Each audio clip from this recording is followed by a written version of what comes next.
Oh, shit. Alrighty, welcome everybody back to another episode of the Ball Knower podcast. I'm your host, as always, David Miller, joined today, as always, by my lovely co-host, Mr. Andrew Watkins. Andrew, how are you today? I'm fantastic. As you should be. Any particular reason why you're fantastic? The Giants won. The first playoff game they've won in 12 years. Woo! That's 2/3 of your life you've Yeah. gone without seeing the Giants win a playoff game. Yep. And probably all of the parts of your life that you cared about football. You haven't seen the Giants win a playoff game. I was not conscious when they won their last one, so That's valid. That's understandable. I don't even remember when the Bears won their last playoff game. 2014, maybe? It's more recent than the Giants. I know that. Yeah. I'm going to Google this real quick, but first, while I do this, Andrew, I got a question for you. Oh boy. What's your favorite video game right this second? Right this second? Right this second. I know you don't have a lot of spare time to be gaming, but if you sneak any in, what are you playing the most? What am I playing the most? Yeah. I'm playing 2K22 specifically, but okay. I don't really like it. You know, I'm just doing it to play a game. Right. Currently my favorite game is like Fallout 4. I played through that recently. Okay. But yeah, now I'm gonna have is that to go good? Fallout 4. Is Fallout 4 good? It's very good. Never played a Fallout game. It's very good. Yeah, I have like the special PlayStation Plus. You're on Xbox, right? Yeah. Yeah, so I got like the special PS Plus where they give you like a catalog of free games. And one of those games is Fallout 4, and I was like, oh, I've heard good things about this. Perhaps I should partake. Yeah. But then I was like, maybe not. But now that I have your seal of approval on it, maybe I will play it. It's fantastic, I'd say. Yeah, also, I was wrong. The last time the Bears won a playoff game was in 2010. Ooh. So our drought's actually longer. Yeah, that's even worse. Yeah. See, I thought it was more recent than that because I can remember the Bears winning playoff games. Like, I can remember watching them. And I thought it was more recent than 2010. That sucks. That is a sad story, bro. It is a very sad story. Now, I'm going to answer the question as well because I wanted to use that to segue into something goofy that happened that I thought is really funny. So, I've been playing a lot of 2K2, but I have 2K23. Of course. And 2K23, specifically on like the next-gen consoles, that's like the third time I flexed that I have a PS5 since I've gotten it. I can't bring it up every episode. One of these days I got to stop. Anyways, in like the story mode, there's this part where you're stuck in a power struggle between your GM and I want to say he's like a marketing guy. And it's like the marketing guy is in the owner's ear and the GM needs to make a big play to go up on or like go behind the marketing guy. And his idea is to trade you. But I don't know if you actually end up getting traded. I'm not that far into it. But the part I'm at right now, I just got benched. Like you forcibly get benched because the GM's like, he's playing too good and he's going to make me look like an idiot if I trade him. So I got to put him on the bench. Okay. So I get benched and I'm playing for the Bulls. And I'm a guard. So you'd think, I'm going to get benched for like Zach LaVine, Kobe White, something like that. No, Zach LaVine and Kobe White are both hurt. And the Bulls signed Jeremy Lamb. So I got benched for Jeremy Lamb in 2K. Oh my God. Oh my God. In the year of our Lord, 2022, well, it would be 2022, given the NBA season. I got benched for Jeremy Lamb. And I'm still dropping like 4 on the bench. Could you imagine, like in real life, a GM benching a player for Jeremy Lamb and then them dropping 40 off the bench? Yeah. Like, dude, I'd stop being a fan of basketball at that point. If the Bulls did that, if we signed Jeremy Lamb and benched Zach LaVine and he started dropping 40 a game off the bench, dude, I don't think I could do it. I'd lose. I don't think I could keep watching. Yeah. The basketball world would be flipped on its head. It really would. And it's so funny because, like, it's kind of corny, like the story mode, because it's 2K, but I like it. Like, I'm a fan of it. You get little cutscenes between JJ Redick and Kendrick Perkins arguing over you. And, like, JJ Redick's your biggest supporter and Perk hates you. And it's so fucking funny. Like personally, I think it's funny. I'm sure a lot of people think it's really corny. I don't know. I'm enjoying it, but I wanted to mainly bring that up because I thought that was funny, and also I wanted to segue into talking about basketball. We're going to start with that because I have only one thing to say. Nikola Vucevic dropped 43 points on the Golden State Warriors today, and the Bulls beat them for the first time since 2017. Ooh.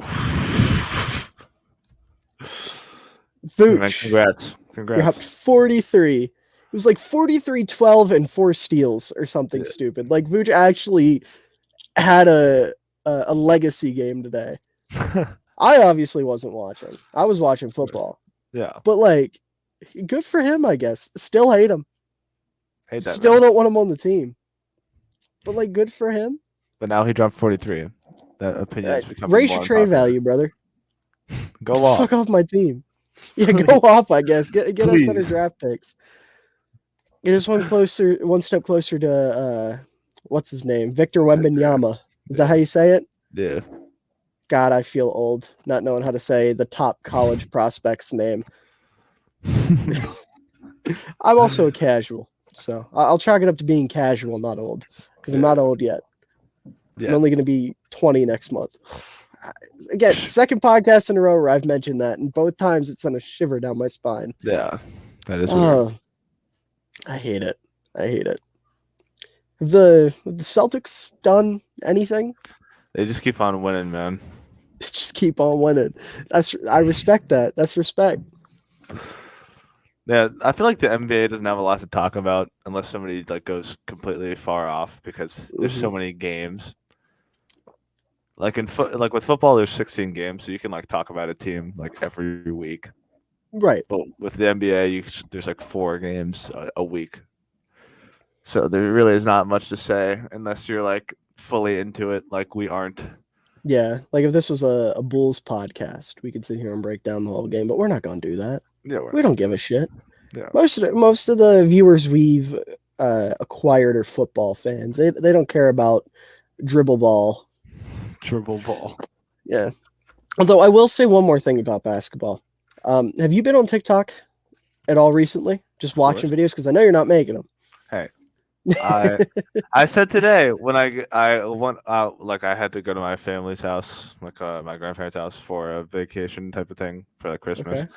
Right. I said when I get back, I'm gonna film TikToks and I'm gonna start my review.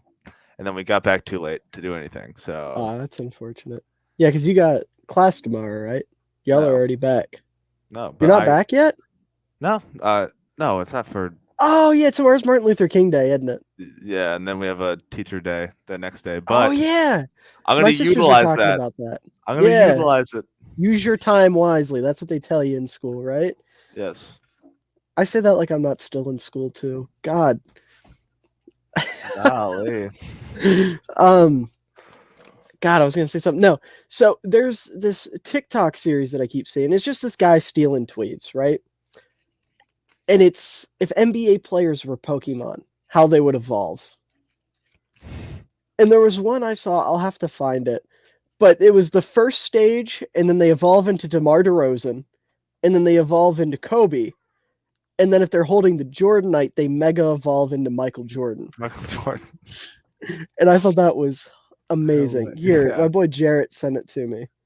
Okay. So it goes, Sean Livingston is the base evolution, into DeMar DeRozan, into Kobe, and then I can mega evolve into Jordan. With the Jordanite. Oh my God. There's a couple other ones on here. I'll have to find them. There was one that had to do with like a day and night evolution. Oh, here we go. Ben Simmons evolves into LeBron James, and then parentheses it says, think Magikarp into Gyarados. Come on, where's it at? Okay. I don't know who this dude is. Maybe you can inform me. Do you know who Kenneth Lofton Jr. is? Yeah. Okay, so Kenneth Lofton Jr. into Zion into Shaq. That's a good one. That's a good one. Okay, there's the Sean Livingston to Jordan one. Josh Manoy into Kyle Anderson. It's his 2-stage evolution. First one of those. 2-stage evolution. Okay, this is the one I was looking for. So Josh Green If you level him up during the daytime, evolves into Danny Green. And if you level him up at night, evolves into Dylan Brooks. Yeah, Dylan Brooks. And I think that's the... Oh, here's one more. Okay, we've got Jaden Ivey, and then the second stage is Ja, and then the third stage is Allen Iverson. Perfect. That's actually perfect. They're actually really good. They're really good. I say he's stealing them. I think they're actually just his tweets that he's using in the background, because I saw the guy's like TikTok profile picture and it was the same as the Twitter profile picture. So I apologize for accusing him of stealing tweets. He's just using his own tweets. Yeah. But let's talk football. We're 10 minutes into this thing. We haven't really talked football. So what was the first game yesterday? It was Niners Seahawks. Niners Seahawks. And this man, Andrew, halfway through the game, snapped me. And what was it you said? Brock Purdy is your savior? Or something like that? He's my GOAT. Your GOAT. That's what it was. Okay. Elaborate on that. What did you see out of Brock Purdy yesterday? Oh, I'm just saying first of all, his statistics are crazy. The statistics, yes. Yeah, but like the thing that I'm saying is, and I saw this in a TikTok and completely plagiarizing this, but he like joins an offense that isn't really like suited for him. You know, like it's designed for quarterbacks that aren't him, even though it's like the most quarterback friendly situation of all time. Right.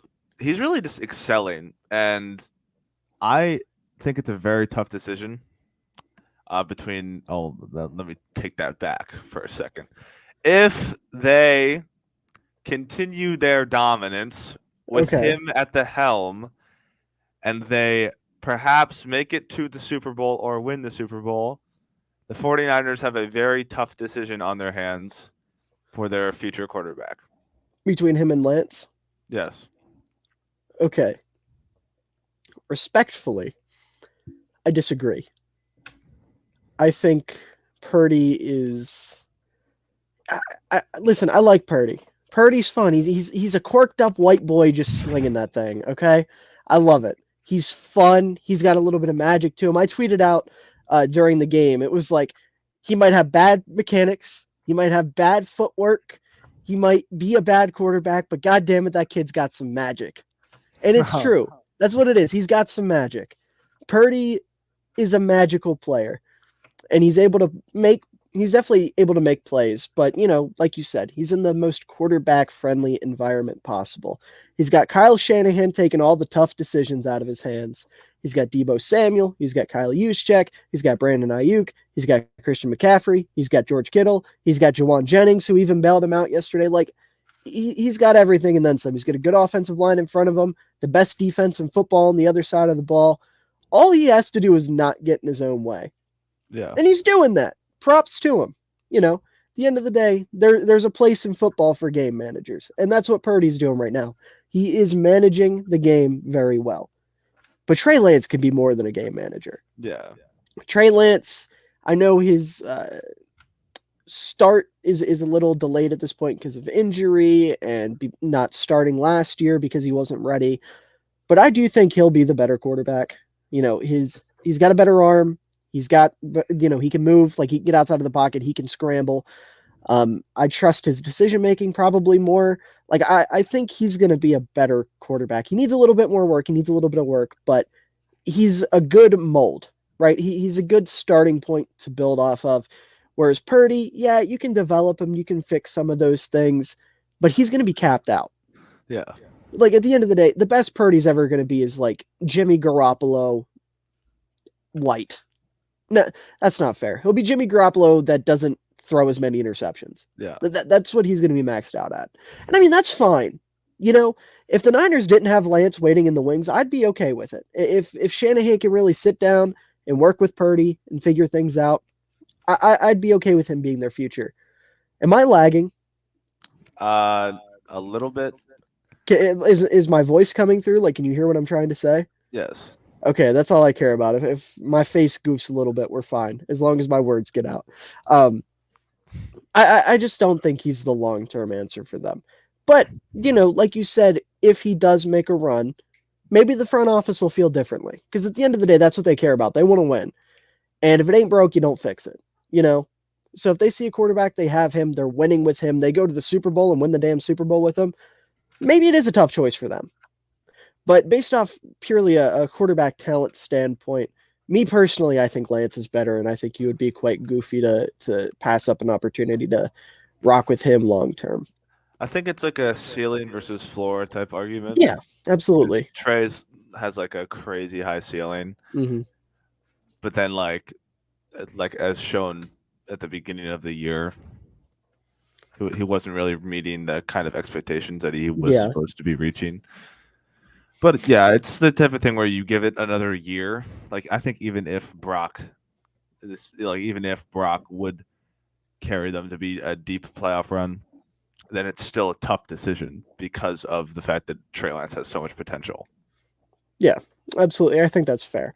You hit the nail on the head. It absolutely is a potential a ceiling versus floor type situation. I just think the Niners are in a position where they can afford to kind of test out the ceiling on Lance, and I do think he'll be the better quarterback. So I mean, I think it's pretty obvious by them being 12-4 and being my personal favorites to win the NFC. Mm-hmm. Yeah, because I mean, at the end of the day, if Purdy's able to do all this in Shanahan's offense, he's able to let everything get. They're able to simplify everything for him, let him slow everything down, make his job a hell of a lot easier. They can do the same damn thing for Lance. It's just Lance got hurt at an unfortunate time before he was really able to take off. Yeah. Now, I could easily be wrong. Maybe I'm underselling Purdy. But, like I said, his mechanics are rough. He has happy feet. His footwork in the pocket isn't great. His decision-making is questionable. We saw it at the start of the game yesterday where he was passing up wide open throws underneath to try to take shots downfield because he wanted the big play, and it cost him, and that's why they went into halftime losing.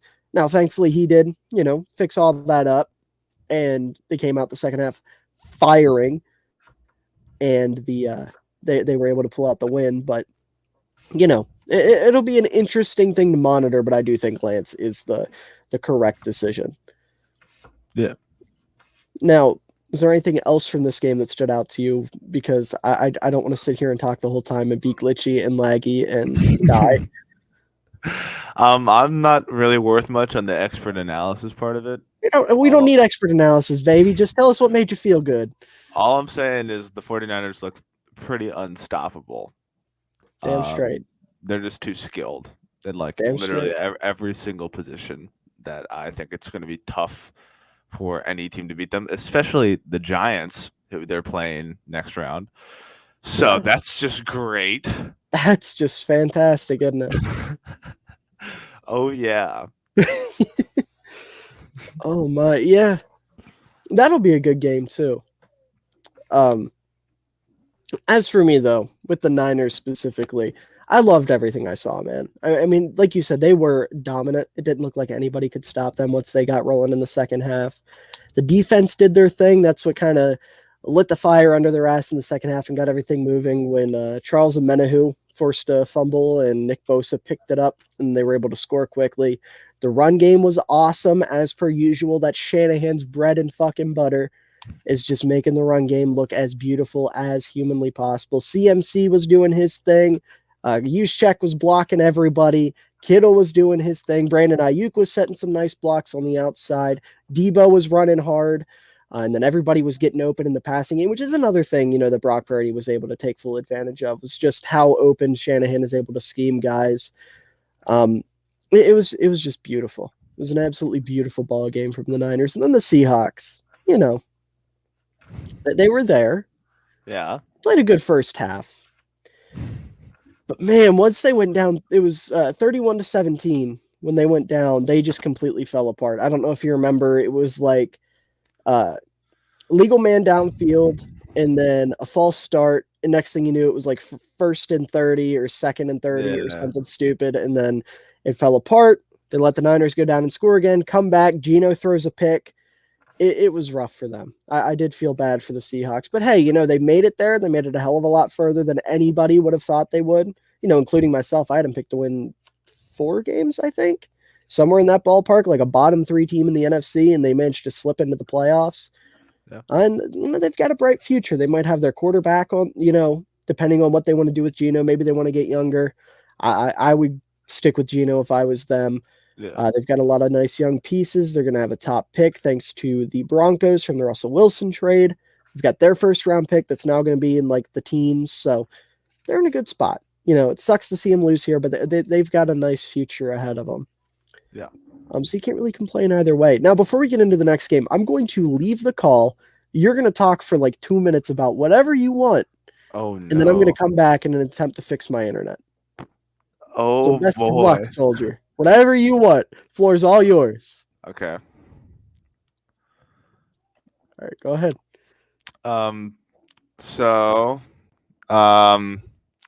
Hi, guys.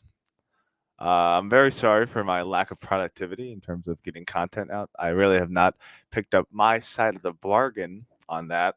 But yeah, I'm going to be working really hard on trying to get those reviews out because and this is a very personal thing to say, but like in the shower, I'm talking like I'm reviewing stuff and I'm really excited to review stuff. And then I just don't do it because I'm too lazy to do it. But I'm going to make a change. My New Year's resolution, I'm going to change. I'm going to try to get the first season review out within the next 2 months. That's what I'm going to give myself. 2 months to film, rewrite the script because it's probably really old. Edit it, which I think will be the hardest part because I'm a doofus when it comes to editing stuff. But yeah, that's the update. Also, if anybody's watching my TikTok still, I somehow have very similar followers to when I stopped. Thank God he's back. Oh my God. Oh my God. Oh no, I think I made it worse. Oh boy. I think I made it worse. Oh no. Yeah, I made it worse. Keep going. Keep going. Um I'll be back. Just keep going. Keep doing your thing. Yeah. So my TikTok has managed to stay afloat despite the fact that let me check this real quick. I have not posted since May, January, February, March, April, May, June, July, August, September, October. Since September 20th. I've lost like 7 followers. And I think that I should be losing more because I have not posted in 3 months.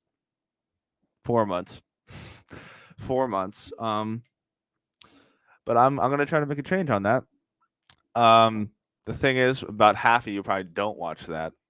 Don't watch my TikTok, which is understandable. It's different things. It's whatever. But yeah. Leave in the comments because this is way earlier than I say any of this stuff at the end of the videos. But leave in the comments how your day is going. Maybe who you think is going to win the Super Bowl after the wildcard weekend, especially if your team lost. Also put who you're rooting for now that your team lost, if they lost in the first round. Yeah, that's all I'm doing for the stalling. And he's back. God, oh my God, Okay. everything. You hear me? What? Yes. Nope. It's still bad. I can't even hear you now. Oh no. Oh no. It's been derailed. This is grand. All right. It's been absolutely derailed. My Wi-Fi sucks. Oh boy.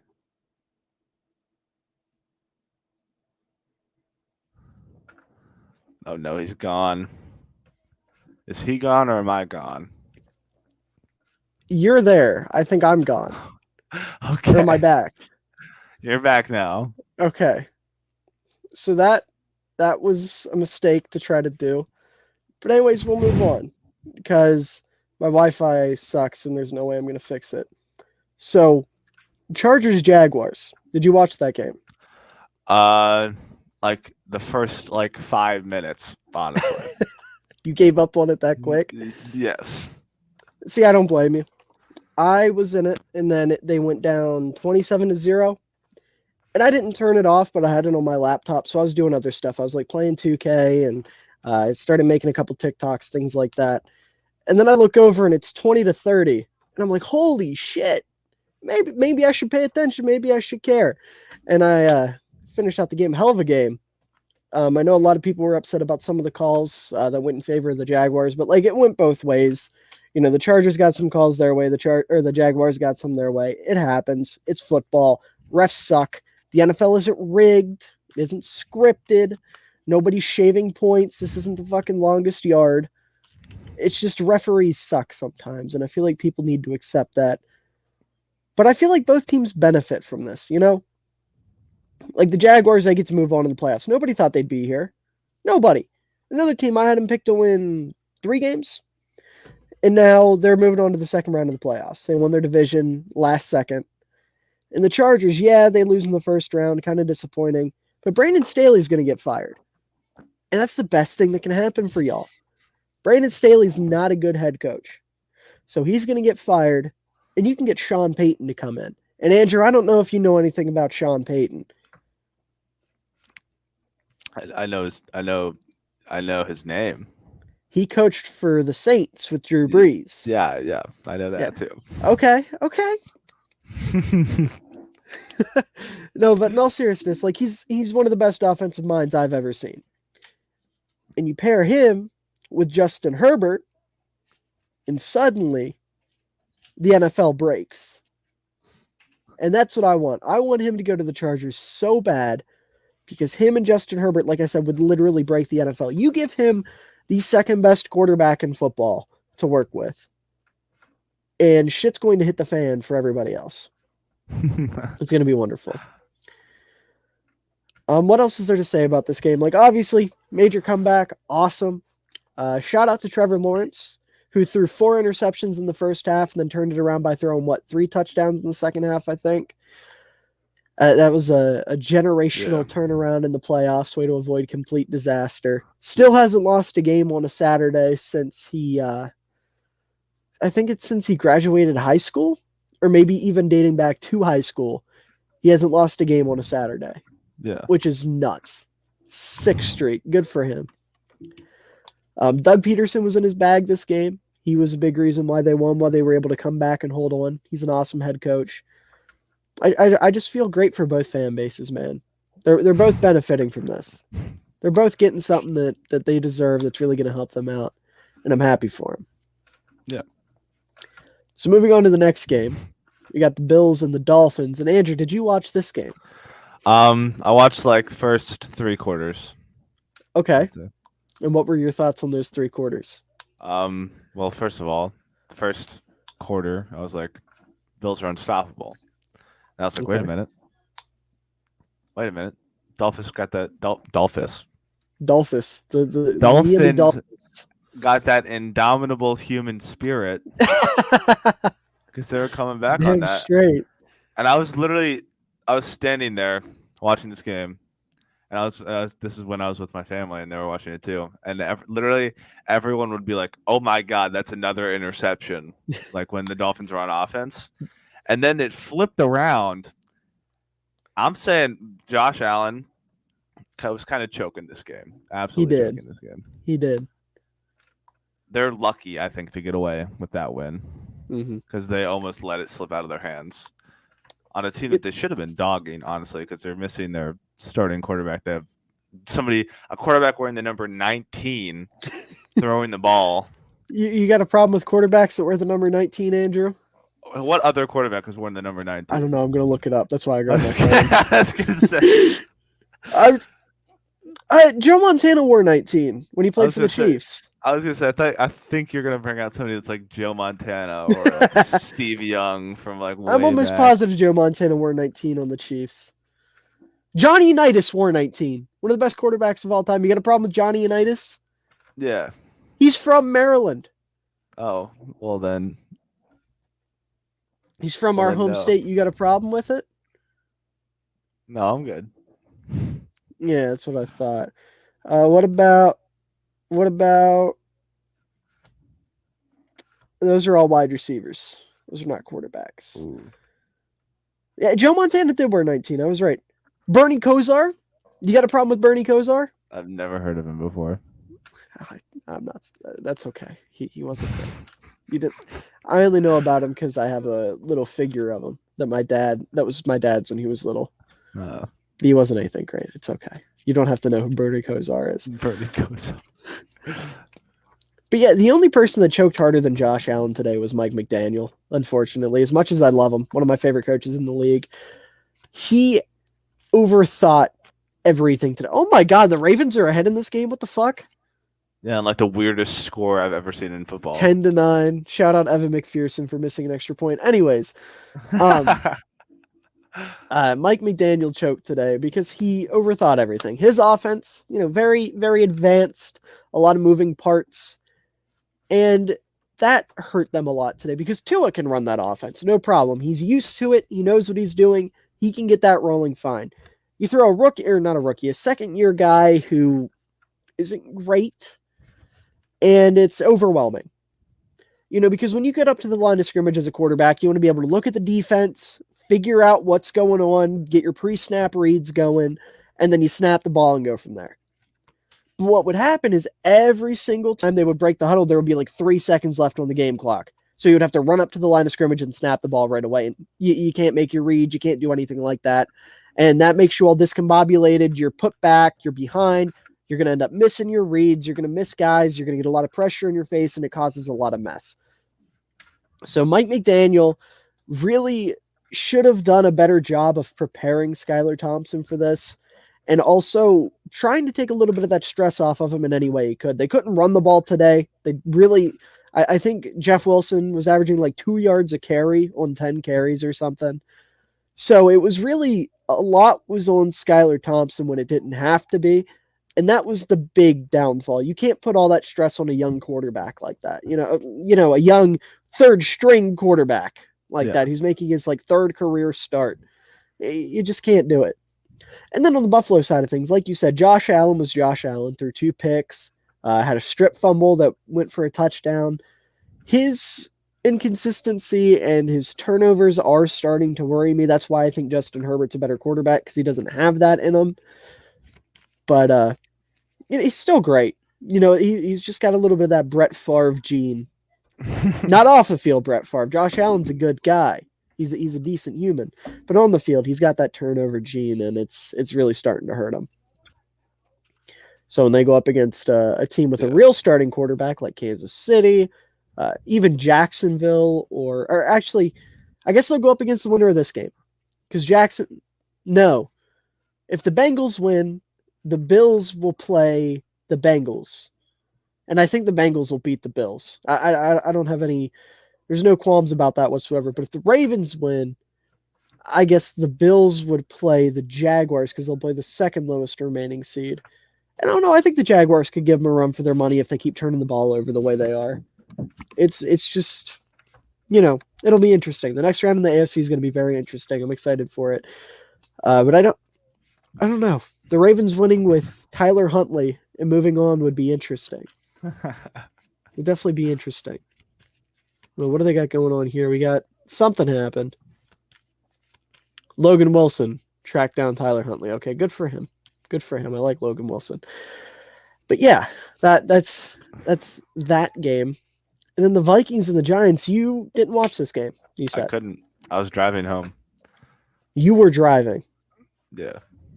You were the one behind the wheel. No, I wasn't. But I can't get the game on my phone because I don't have the apps for it. You won't have the app. You should have hit me up. I got a website you could have watched it on. Oh. You buffoon. Oh. You really didn't think, I want to watch this game. Maybe I'll talk to the football guy that I'm friends with and do a podcast with. Maybe he can help me. You didn't think to do that? I mean, maybe I will from now on. I've learned my lesson. Maybe you should from now on. Yes. Yeah, and I can help you because that's what I'm here for. Yeah, no, instead you missed my team's game. Yeah, you missed the only game I know you'd care about. Yeah. In a Brian Dable masterclass, some would say. It was beautiful. Brian Dable drew up a beautiful game plan, and I'm going to skip over Daniel Jones for now because we're going to talk about him in a bit, or I guess in a bit, here in like 10 minutes, if that. I'm not going to put a time on it. I don't know why I did that. Anyways, the offense was rolling for the Giants today. Brian Dable was cooking up something beautiful. Saquon was killing it on the ground. He had a rushing touchdown. The receivers were able to create separate, the Giants receivers that everyone shits on and says are really bad. They actually had a pretty good game. Offensive line played well for the most part. I mean, they did have some lapses, but the Vikings defense just couldn't keep up. And I'm surprised by that, but not completely, because obviously the Vikings had this like historically bad defense in terms of yards given up and all that kind of stuff. But this week, Ed Donatel, the Vikings defensive coordinator, was like, we've got something special cooking. I'm letting the veterans take over. They're going to take over the game. They're going to do their thing. And the veterans didn't do shit. I had a lot of confidence in the Vikings veterans. The Vikings have great veteran defensive players, but they didn't do shit this week, which is rough. And then on the other side of the ball, Kirk Cousins played well for the most part. Blah, blah, blah. Fuck Kirk Cousins. He lost. I don't care. Justin Jefferson had a quiet game. He had like 7 catches for 47 yards or something. Couldn't run the ball super well. It was just the Giants are just clearly the better team today. And look, okay, I was a stout defender of the Vikings. I wouldn't say stout. I didn't do it a lot. But if anybody asked me, I would have told them the Vikings weren't fraudulent. That was the big claim against them. The Vikings are frauds. They're not actually this good, blah, blah, blah. And I said, no, I think they are. Kirk Cousins is having a decent year. The offense has gotten a lot better. The defense sucks, but eventually it'll turn around, blah, blah, blah. I thought the Vikings were good. They go out and shit the bed against the Giants. The Giants. Like, the Giants outplayed them, no disrespect to the Giants. The Giants won this ball game. But the Vikings on paper should have won. They had plenty of opportunities to do so. And the final play from offense, did you get to see any of the game? Did you get to see the final play of offense? There ain't none. Let me paint the picture for you, okay? Vikings down 7. No timeouts, past the 2-minute warning. You got to get into the end zone. You got to score a touchdown. That's your only choice here. It's 4th and 8. What would you do on 4th and 8, Andrew, to pick up a first down? Well, I mean, you got to score a touchdown, so it's not like, you can settle for a field goal or something. I believe it was right around midfield. 4th and 8. What do you do? How specific are we getting here? You just got to get the first down. Anything you can do to get the first down, what would you do? Probably pass beyond the sticks, right? Pass beyond the sticks, exactly. That's the exact answer I was looking for. You throw the ball past the first down marker. That is football 101. 4th and 8, no time left. None of that shit. You need to score a touchdown. Take the ball and get it beyond the sticks. You are, a team with a lot of great weapons. Don't rely on them to do it all. You have a quarterback that's competent. Let him throw it beyond the sticks. So what do you think the Vikings did, Andrew? Did they run it? No, they didn't run it. Okay. They're not that dumb. Okay. It was a check down. Pretty much, yeah. It wouldn't technically be a check down because a check down is like, if everything else is covered, you throw it short. This was Kirk's first read. Oh, no. So the primary receiver on the play, they ran an out route. A 3-yard out route. Oh, my to their tight end. And, when you're throwing a ball short of the sticks, you want to get it past the first down marker. You want to lead your receiver upfield. You want them to go upfield. Do you think Kirk did that, Andrew? I'm thinking he threw it at his ankles. He threw it back shoulder, so the receiver had to turn all the way around, grab it like this, and then spin his body to be able to get upfield. And he just didn't, because there was somebody on him the entire time. He had a tight end manned up by a corner, and he didn't think, maybe I put it high to where only the tight end can get it.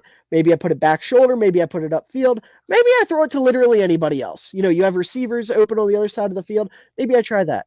No, we're going to throw a 3-yard out route short of the sticks to a tight end, and we're going to put the ball behind him so he can't actually make a move to get upfield.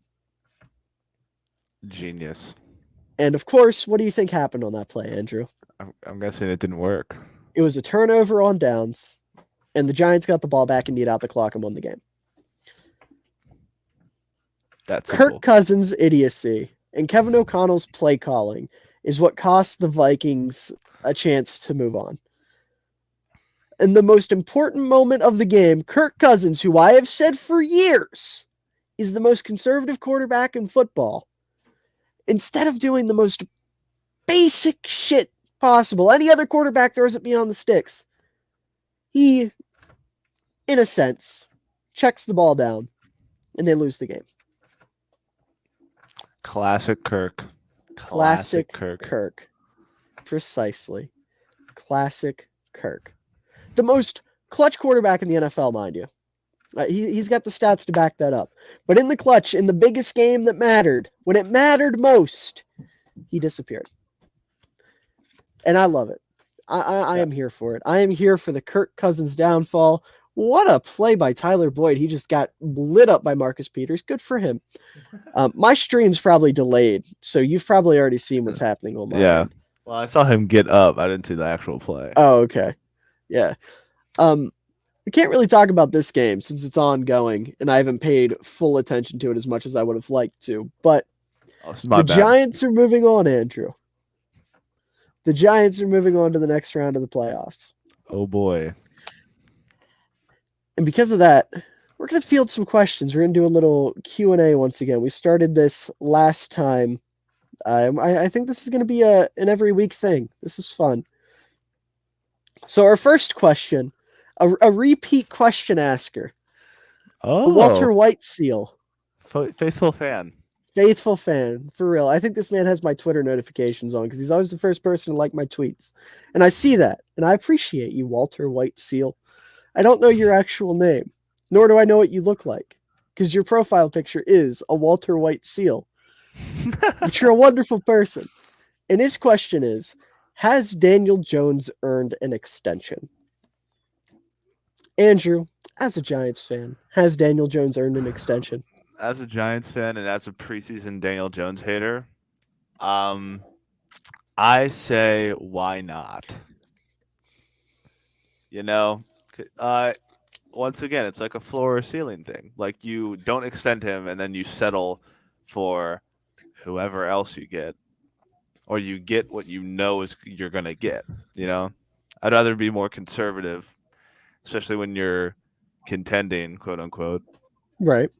Than like let him walk, pick somebody up in free agency, or like draft somebody or something. I'd much rather just re-sign him because you know what you're gonna get. Okay, respectable. I want to pull up some stats real quick. Oh no. I gotta find it.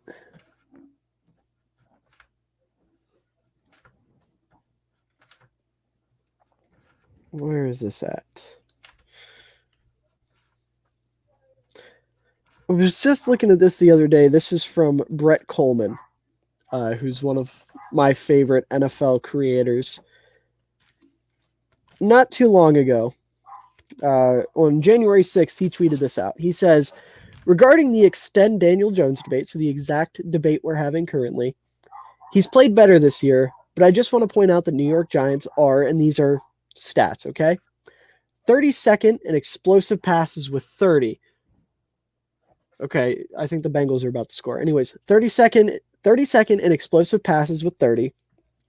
First in bootlegs. You know what a bootleg is, right? Yeah, but explain it to me so I don't make a fool of myself. So you know how sometimes the quarterback will take the snap and then fake he's going to hand it to the running back and then like run? Yeah, that's a bootleg. Instead of like faking the handoff and then dropping back, he runs a little bit. He like curls out. That's a bootleg. Yeah, I got it. I did that all the time on accident. Yeah, okay. So a bootleg is really helpful when it comes to passing if you're not a great passer, because the defense is thrown off. They think you're trying to run the ball and you're not. And, you know, it just makes things easier. The Bengals just scored. Okay. So bootlegs, high percentage, good if bad quarterback, right? But usually a high percentage of bootlegs probably means your quarterback isn't great. So Daniel Jones is first on bootlegs ranked in 88. but 36th in average depth of target on bootleg runs.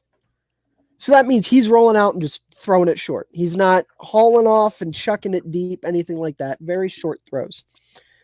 They're third in the utilization of play action, with 35.2% of their passing plays coming through play action. Golly. Seventh in run pass options, which is where the quarterback obviously has the option to hand the ball off or throw it. It just depends on what he sees. And they are fifth in the league in explosive runs with 70. So 70 is that they have 100 explosive plays. I forget exactly what explosive is defined as. It's like, I think 15, 20 yards gained or something like that. 32nd in passes, fifth in runs, with 70 runs and 30 passes. Daniel Jones is fine. Like you said, you know what you're getting with Daniel Jones. He's already accustomed to the offense. He's already, meshed with Brian Dable. He knows the quarterback he has. He's fine. But me personally, I don't know if Daniel Jones is a quarterback you want to ring with. Like, he's inconsistent. He'll make plays here and there, but I don't know. I just don't trust him long term. So me personally, I would weigh your options at the very least. There are going to be quarterbacks that are available that are better than Daniel Jones. Guys like Derek Carr, Jimmy Garoppolo. Oh my God, I'm like Tom Brady's slated to be a free agent. He might be able to be a Giant. Imagine Tom Brady in New York. Never. Literally never. You'll have options. I say, at the very least, you weigh those options. And if you come up with the conclusion that you can't find anybody better, pay him. You're fine. That's okay. I wouldn't make it a long-term extension. I'd say give him 2-3 years maybe. Leave yourself open to be able to find a new quarterback within the next couple years if needed. But like you said, why not? If you have literally no other option, why not? Go with it. If he is your final option, yeah. Yeah. Like when you're evaluating quarterbacks this offseason, he'll probably be like 5th on your list. Yeah. But if you can't acquire those top 4, fuck it. Good. Just go with it. Like that's, I don't want to slight Daniel Jones. I like Daniel Jones. But having Rex Burkhead at quarterback, you're not going to get that joke. No. So, you know how people call Lamar Jackson and Justin Fields running backs? Yeah. Rex Burkhead is just the first white running back I can think of. Oh. like Daniel Jones plays like them. He runs a lot, and that's okay. It works. I'm not against running quarterbacks. I'm all for him. I love running quarterbacks, but as a passer, he leaves a little bit left to be desired. So, yeah, kind of is what it is. So, Andrew would, and I would if you have no other option. Those are our answers.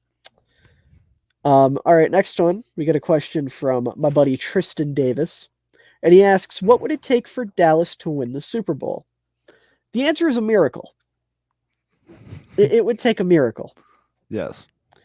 Dallas's secondary is bad. In fact, bad doesn't begin to cover it. It's atrocious. Their defense isn't quite playing up to where it was at the start of the season. Dak Prescott's in a slump. Mike McCarthy is your head coach. You have literally everything going against you. Not to mention you are playing against Tom Brady tomorrow. Now, this could age poorly. This will go up before that game gets played. So, as of right now, it hasn't gotten played. And I think the Buccaneers are going to win that game. So, yeah, to say the least, it would take a miracle for Dallas to win the Super Bowl. Yeah. But I suppose wilder things have happened. Because they got it in their path to the Super Bowl, they have to beat Tom Brady. Mm-hmm. Whoever else, not the Eagles, probably.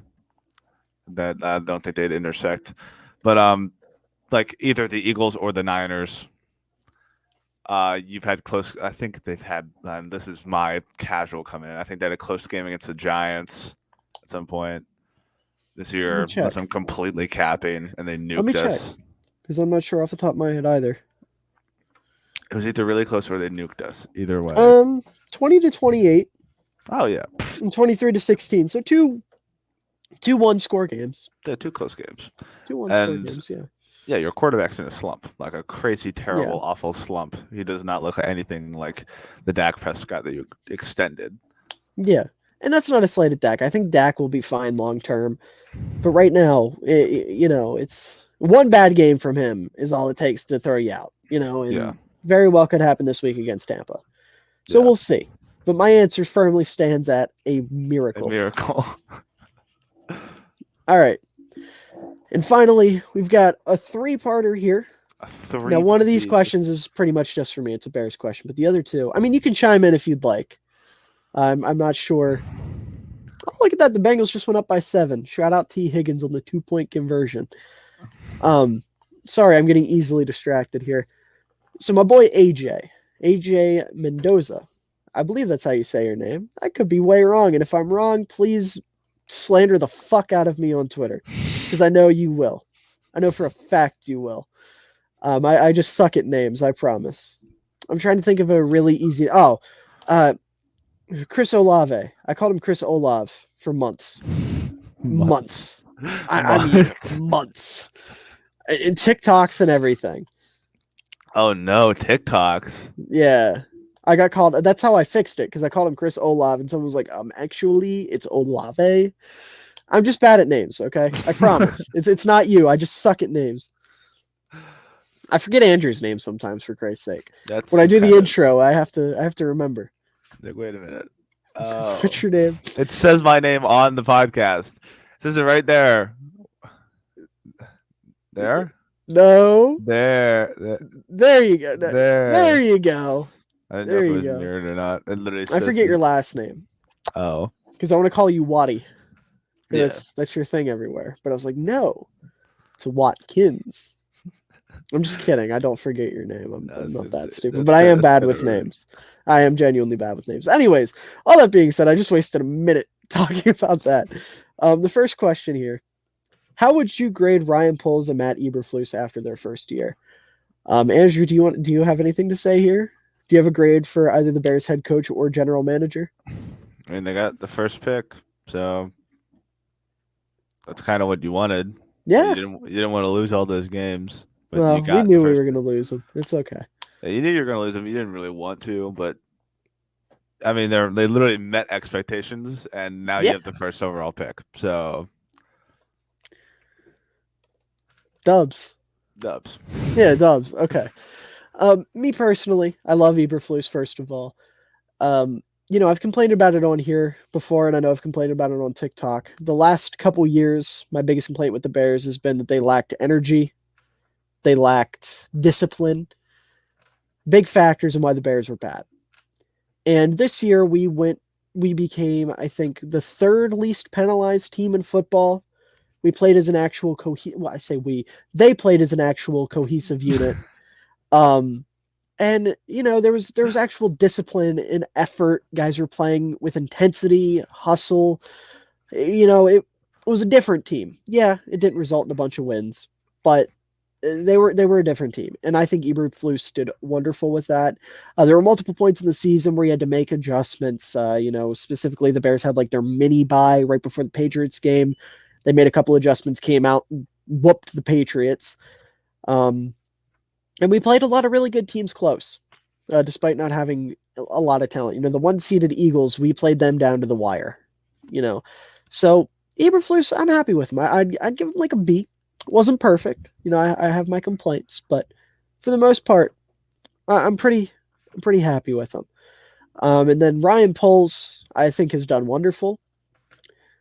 Some of the offseason moves he made specifically with free agency kind of weren't great, but I get why he made them. We didn't have a lot of cap space.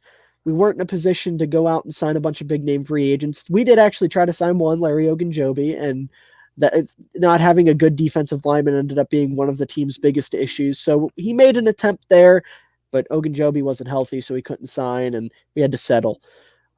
Maybe he could have done more for the receivers. I get that, but I'm also not upset that he didn't, because the 2 second-round picks we made, I'm a big fan of. Jaquan Brisker was awesome. Played like a top 15 safety in the league. Holy shit, J.K. Dobbins.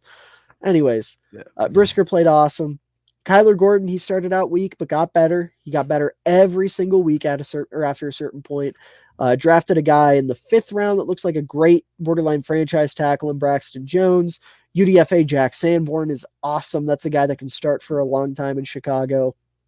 So, and even Valus Jones, someone I've shit on a lot. He at the end of the season, he started to turn things around, started to get involved on offense. And had some really, really nice kick returns once they stopped making him try to return punts, which he can't do. They put him on kickoff duty. He started playing well. The only real question marks I would say so far are Chase Claypool, which I'm not going to fully blame on Poles because he got hurt and took him a while to learn the playbook mid-season. So a lot of variables there. And then he didn't do enough for the offensive line or the receiver core in the offseason. But, even then I can kind of excuse it. So I would say both of them I would give a solid B. I think they were both good. Now, this offseason is going to determine a lot for Poles. He's got $100 million, got the first overall pick. Team's going to trade a ransom for that first overall pick. So time will tell. That can easily change. He's got a lot to do, and there's a lot of ways to mess it up, but I'm confident in him. And Matt Eberflus, I think it's the same thing. Now, the next question. What is the playoff team that won that you're the least confident in going forward? So what remaining playoff team are we the least confident in? Like in terms of their expectations, or like reaching their expectations, or literally just losing? Because they're reaching their expectations? Like, out of the teams that won yesterday and today, who are we the least confident in? Like, who do we think isn't going to go the farthest? Who do we think is going to get out first, kind of? Well, who do the Bills play? So whoever the Bills play, that's who you think's going out first? No. I'm saying who do the Bills play because I want to know if that's the team I'm picking or not. Oh, okay. Like I said earlier, it's either going to be Baltimore or no, I'm sorry, it'll either be Cincinnati or Jacksonville. Yeah, it's the Bills. Okay, why's that? They don't really have a run game. I feel like that's been the issue the entire time. They don't really have. They don't even really try to have a run game, which I think is the biggest issue. Right, that's valid. And despite Josh Allen's previous amazing performances in the playoffs, and I could completely and totally munch on my words here, but his first game this postseason, it's not very promising. Yeah, and we've seen before. With specifically Jacksonville, they came back on a team that was up 27-0 on them. If you have a first quarter and a half like you did against the Dolphins again, you might not be in the same position that you were in at the nearer to the end of the game. Okay, that's valid. So the teams that won, we have the Bills, the Jaguars, the 49ers, and the Giants. And, I hate to say it. It's the Giants. It's the Giants, yeah. That's whatever, man. I mean, look. That is the thing. We are playing the 49ers, so. Yeah. I mean, that's just a basic answer, though, so. Yeah, Giants, they exceeded my expectations. I already told you. The fact that they're even here is amazing. But, like you said, they're going up against the 49ers mostly. I think, is that confirmed? Yeah, are they 100% playing the Niners? Yeah, right? Yeah, I mean, the 49ers beat the 7 seed. They're the 6 seed. Okay. I think. Or am I completely and totally wrong? No, I think the lower seed plays the Eagles. Oh, my God! That's even worse. That's not worse. But yeah, so the Giants are the 6 seed. Yeah, so you're going up against Philly in the first round. That's even worse. Yeah. Oh, yeah, no. There you have it. I just don't trust Daniel Jones long term. I think eventually Daniel Jones is going to slip up. And I think on top of that defense, it's all right. But a great quarterback, such as Jalen Hurts next week, I think he can take advantage of that. So yeah. The roster's just too good, too stacked. Yeah. I'm definitely going to go with the Giants. Although I see the vision with the Bills. I don't disagree at all. I'm right there with you with the Bills. It's just the Giants a little bit more so. Yeah. And then the other question, playoff team that lost that you're most confident in going forward. Well, out of the teams that lost, who do we think has the best future? So out of the Dolphins, Chargers, Vikings, and Seahawks. Well, the Dolphins might be completely screwed because of Tua. If Tua doesn't Right. come back, then they have a big question mark. Um, Vikings are in such a weird spot, in my opinion, because it's Yeah. like not. It won't be easy to fix the situation you're in. Because you should be good. You should be really good. You have the skilled players on both sides of the ball Yeah. to be able to succeed, but you're just not. Um, you're gonna have to say the last two teams because I forgot them already. The Chargers, The Chargers. Chargers. Yeah. Uh, um, they just have an issue with selling games that they should be winning. I feel like that Right. happens way too often because I thought that they were gonna be fantastic this season, and they were like very mid, very mid. Um, but I think I'm gonna go with the Chargers anyways, just because they have Justin Herbert. Yeah. Period. Like Period. Yeah. him by himself, I think is enough. Yeah. I'm in the same boat. I'll put it this way: if the Chargers fire Brandon Staley, they're my pick. Yeah. 100%. 100%. Because any coach is an upgrade over Brandon Staley. But, hypothetically, if they keep Staley around, I'm probably going to go with Seattle. Yeah, I feel like Seattle's got a good base going on. They've got the ability to make some moves this offseason. Like I said, 2 top first-round picks. Mm-hmm. So, yeah, I'm Chargers if they fire Brandon Staley because they've got a great roster. Justin Herbert's there. And if they get Sean Payton, they're gonna, like I said, break the league. And then Seattle, they've got a good future ahead of them. So I'll go with them. I would say, yeah, I'm gonna go with that. I'm not gonna shit on the other two teams. I don't feel the need to because I like Miami, but the Tua thing is absolutely terrifying. And then Minnesota, Exactly. I don't know. I don't. Why is it not working? I don't understand. Right. Like that. I don't know. Maybe if they fire Ed Donatel and shit will get turned around there. But yeah, I'm gonna go with the Chargers for sure. I'm 100% agree with you there. So, oh, hold on. What's this? Oh, never mind. Okay, so that's all the questions we have, and if I'm not mistaken, that's everything we have to talk about. Unless there's something that you wanted to bring up. I'm good. All right. Well, we got to ask the people a question, Andrew. Why don't you come up with it on the spot? Um.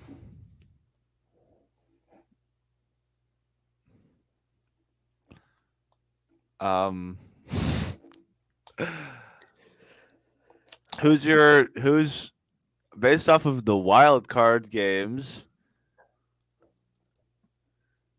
Who do you think is gonna win the Super Bowl? Great question. That's a great question. I was actually going to text you on Snapchat and tell you to say that if you couldn't come up with anything. So that's great. I agree. Well, who do you think is going to win the Super Bowl based off the wild card round? Andrew, who's your pick? 49ers. I also think the 49ers. Woo! Let's go. 49ers supremacy. The Brock pot is slowly cooking teams to oblivion. The Purdy party. The Purdy. Fun fact. Today I was speaking to my father and we were talking about NFL player nicknames. And he was like, why don't you pull up some player nicknames and you name the player and I'll tell you if I can come up with who they are, because he's been watching football for 30, 40 years now. And I pulled up Wikipedia. First mistake. And I was scrolling through all the nicknames. And there was a nickname listed for Brock Purdy. Oh, no. What do you think that nickname was, Andrew? I don't want to guess personally. Do you want me to tell you? Yeah, please. Big Cock Brock. I knew it was gonna be something like that. Oh Yeah. my god. So now we have Big Dick Nick, Big Cock Brock, and Horse Cock Lock. Why are there so many NFL players that are like mediocre at best with male genitalia related nicknames? Why is our generation like this, Andrew? Because it's funny. Okay. It is funny. It is funny. Penis joke funny. And that's where we're going to end it. Alrighty. Thank you, Okay. everybody, for watching. This has been the Ball Knower podcast. This isn't how we normally outro videos. But anyways, I hope you all have a wonderful day, night, evening, afternoon, whatever time of day it is for you. I hope you enjoy it because you're all wonderful people and you deserve it.